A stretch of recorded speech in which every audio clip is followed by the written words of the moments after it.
what do you think, like, the transition is like from like SA like mindset to like a HMO mindset? Because it's definitely different to me. 100%, it's definitely different. With the HMO mindset, you've got to first check the council, the area, to see if there is an Article 4. That's part of your due diligence that you need to do prior. Um, if it is or isn't licensed, that you need to take that into account as well. Because if it isn't, you need to pay for the license if it's above a certain number. If it's 5 and above for where we was just at, it will need to be licensed. So you take that into account as well. With this, you also need to factor in the room size as well. Whereas with service accommodation, it's none of that. It needs to be 10 by 10 for it to be classified as a room to be let out um, individually. So just little factors that you need to take notes on or be aware of before taking on a HMO. You can't just take on anything just because it's close to a station or close to a shopping centre or town centre. There are rules and regulations that you need to pass as well. Just like the doors. Yeah, Do you think they're fire doors already, there was one fire door, but I can't remember which room. But all the other doors didn't have fire doors. so we're gonna have to change Yeah, doors? you need to make sure that there's fire doors. You need to make sure it's compliant, basically. Need to make sure you need to have like first aid kit, fire blanket, fire extinguisher, because there's multiple different people of different backgrounds that are in one household, and there's bound to be collision or anything. So just to be aware or just to prevent it, have these things ready in the house. Ideally in the kitchen, have no smoking and stuff like that in the house, even though it's mandatory or standard, like just to let them know that at least you've told So them. can you not smoke in an HMO, or is that like No, just because a it's still like preference, it's still like like to just to respect the other people in the house as well. Like it's still, I would advise to smoke outside. Um, yeah, because you don't know everyone in the house, and people might be asthmatic, or you like just to be more cautious of the people that you're living with and be respectful for the people that you live with as well. Yeah, also with HMOs, you need to keep like the hallways and everything clear. No clutter, no bikes, no none of that, just in case there is a fire or you need to evacuate. hazards? Yes, a hazard as well. So there's just stuff like that, and obviously you would need to do, I believe, monthly checks or regular checks, rather than with SH you do like after every guest leaves you'll clean.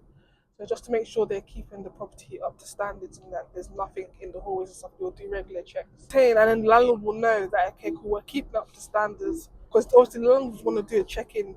Obviously, Because well, let us know. that's what I remember when I was like working around HMO properties. Remember I told you like there was a company that I used to source HMO properties for. Mm-hmm. Like they always had a cleaner as well. Do you know what I mean?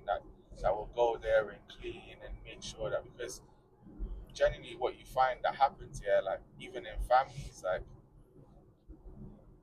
if someone else left that plate there, you're like, I'm not gonna wash I'm not that. gonna watch that. You know what I mean? Mm. Or like, or whatnot. I Oh don't. yeah, we also need to delegate each cupboard to each room and stuff like that, so that it's not like, say like room one, room two, room three on like the cupboards. Like you know this is for you, and you can't just overstep and take two cupboards or whatever, or three cupboards, because you were the first one to like To come move in. to move in. Yeah. And Um, would you say that there's like rules that you have to follow when you're renting a HMO? No, the first room that you have that you rent, genuinely, who is it better to rent to, a man or a woman?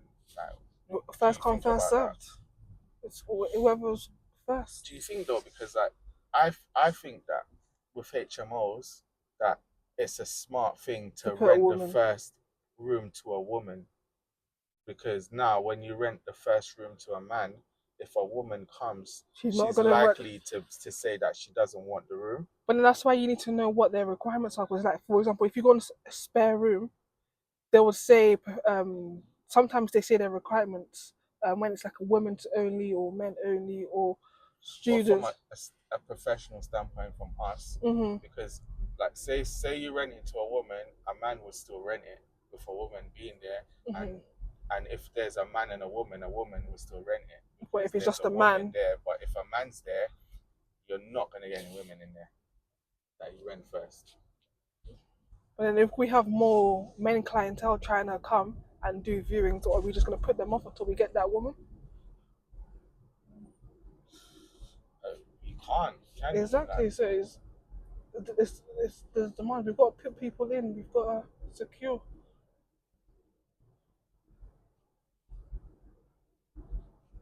Because they're still so going to be referenced as well. it's still good. Like, it's not far from the town centre. Yeah. It's got easy access back to the motorway. That you can get back into London easily or wherever. So I think that it will work good for contractors as well. Yeah. Maybe we could get like a long-term contractors. Or even like Amazing, the innit? ensuite upstairs, isn't it? A long time. Come around. Is there like we should check, see if there's like construction going on. You're looking at the rooms. Yeah. What did you say I should go on? I've gone on. Rent, isn't it? Yeah, I'm on open rent. I've put in the postcode. How do I see past? So just scroll down to the bottom. Oh.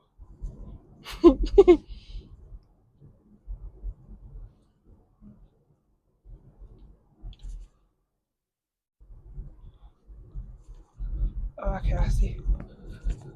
Maybe I'll just switch and just stop doing essays and just fucking do HMOs. Hey, ain't this our property? Why does it say let agreed?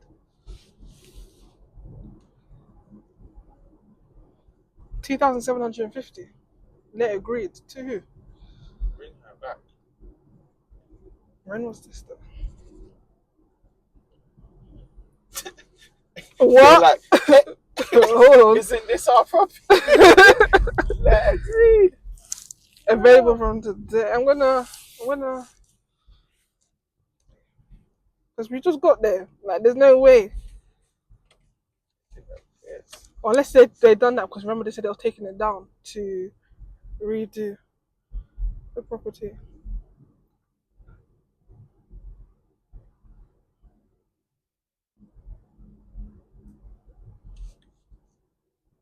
The ups and downs, boy, of being probably taking 3 hours out of your day to view something that's not even available. Don't do that.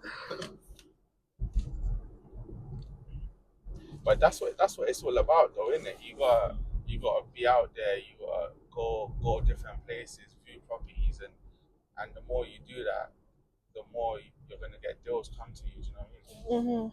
Like good deals as This well. one is 950. Let agreed, you know. A room in a shared house, 950. Let agreed. This property is no longer available for the living room. This is the property. This is not ours. No, it's not. But it says let room 950 and let agreed. 6 bed, 6 bath.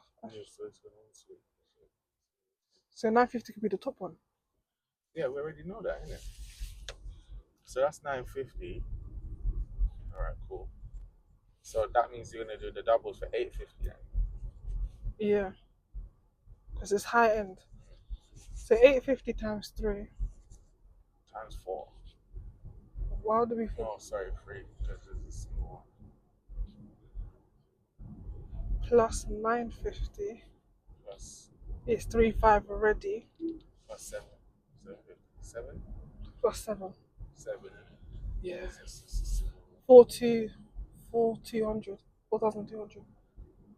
Take, Say, well, that's why then. huh? That's why if you get those numbers.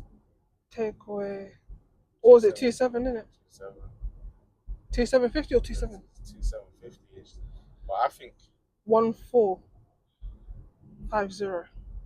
And what's the bill saying? Bills was roughly what? 400, 500? Just I would put it at 500, but. Take away 500. 950. That's more than. That's the size of the largest room. This is what I'm thinking. Like the numbers on that 1 bedroom right there, yeah. But it's so much work involved in it. Do you know what I mean? You get a few HMOs like this. Hope's your uncle. Like it's only. I just wish the entry point wasn't so high. Facts. Mm-hmm. the only way it compensates is being furnished. But still, I feel like the HMO is a better starting point. low barrier to entry in it. Yeah. But then SA could be the same as well. Because there's people that's taking on SAs in good areas, and negotiated the rent replacement insurance and just paying their rent. It's already furnished. Mm-hmm. They didn't have to spend like maybe like $3,000. You could get SA for $3,000. For where? Huh? You can get SA for $3,000? Yeah. Where? Anywhere. Think about it. Like as long as the rent is below $3,000 Mm-hmm. and it's furnished, and you negotiate a Rent replacement insurance, Mm-hmm. is that not $3,000 for SA? True. What else are you paying for? You didn't pay for nothing, to be fair. Do you know what I mean? So it's how you complicate it yourself, and the areas that you want That you target. and your experience level when dealing with deposits. Like for me, like that property that I've got in Camden, I didn't pay a deposit on it, so I paid 1 month's rent. I paid 1 week's on the deposit insurance, Mm-hmm. plus the premium. It was already furnished, but I still spent another £1,500 in there on stuff, furnishings and stuff like that. Mm-hmm. But I didn't need to. But just to make it up there. Whereas with HMOs,